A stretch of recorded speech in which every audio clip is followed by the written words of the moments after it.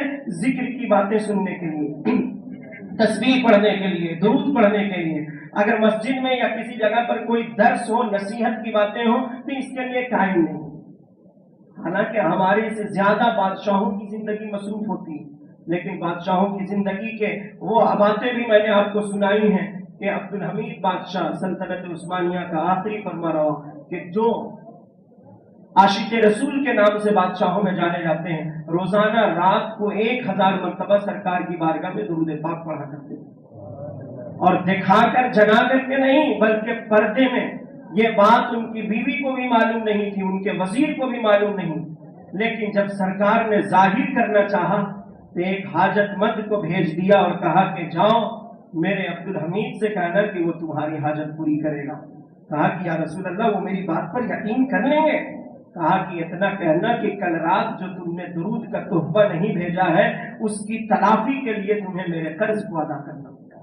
اور جب آ کر کے اس حاجت مند نے یہ بات کہی تو بادشاہ فوراً اپنے تخت سے اوپر کھڑا ہو گیا، تخت چھوڑ کر کے کھڑا ہو گیا، اور جو ہے کہ اسے جو ہے کہ بولا کہ میرے آقا نے کیا کہا؟ کہا کہ میرے عبدالحمید سے کہنا۔ بس یہ بات اتنی پسند آتی کہ ہر بار یہ جملہ سنتا اور اشرفیوں کی بھری ہوئی تھیلی اپنے خزانہ خاص سے اسے دیتا جاتا، یہاں تک کہ اس کا دامن بھر گیا۔ وزیر نے عرض کیا کہ اے نوجوان، کیا اتنے سے تمہاری حاجت پوری نہیں ہو جائے گی؟ کہا ہاں اتنے سے تو ہو جائے گی، بلکہ حاجت کا قرض ادا کرنے کے بعد ہم ایک نیا بزنس بھی شروع کر لیں گے۔ تو کہا بھی ٹھیک ہے تو چلے جاؤ۔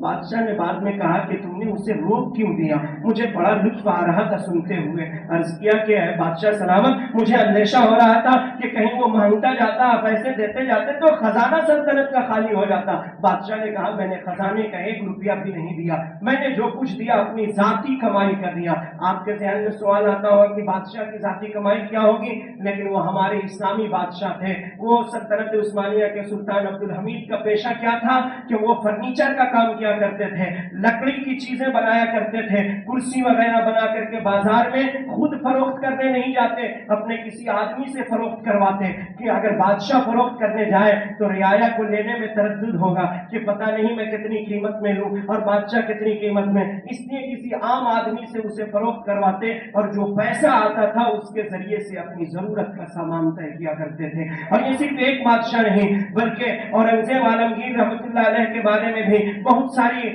غلط باتیں مشہور کی جاتی ہیں۔ اورنگزیب عالمگیر رحمۃ اللہ علیہ کا پیشہ کیا تھا، ذریعہ معاش کیا تھا کہ وہ 2 کام کیا کرتے تھے۔ ایک تو قرآن مجید کی کتابت کیا کرتے تھے، وہ ٹائپ کرنے کا زمانہ نہیں تھا، پرنٹنگ کا زمانہ نہیں تھا، تو آپ جو ہے کہ بہترین قلم کار تھے تو اچھے حروف میں قرآن پاک کو لکھا کرتے تھے، اور جب قرآن پاک ایک مکمل ہو جاتا ہے نسخہ تو پھر اسے جو ہے بازار میں جو ہے کہ تاجروں کے حوالے کرتے تھے کہ جو ہے کہ اسے جو ہے کہ اگر کوئی ہدیہ جو پیش کرے وہ جو ہے ہدیہ آپ کو جو ہے پہنچایا جاتا تھا۔ اور ہاتھ کے ذریعے ٹوپی بنا کرتے تھے۔ آپ کے گھر جو خادمہ کام کرنے آتی تھی اس نے ایک دن کہہ دیا کہ آپ اتنی بڑی سلطنت کے بادشاہ ہیں اور آپ کے گھر کا کھانا پینا اتنا سادہ ہے، میں آپ کے یہاں کام کرتی ہوں، لوگ یہ کہتے ہیں کہ سب اتنے بڑے بادشاہ کے گھر کی خادمہ ہے،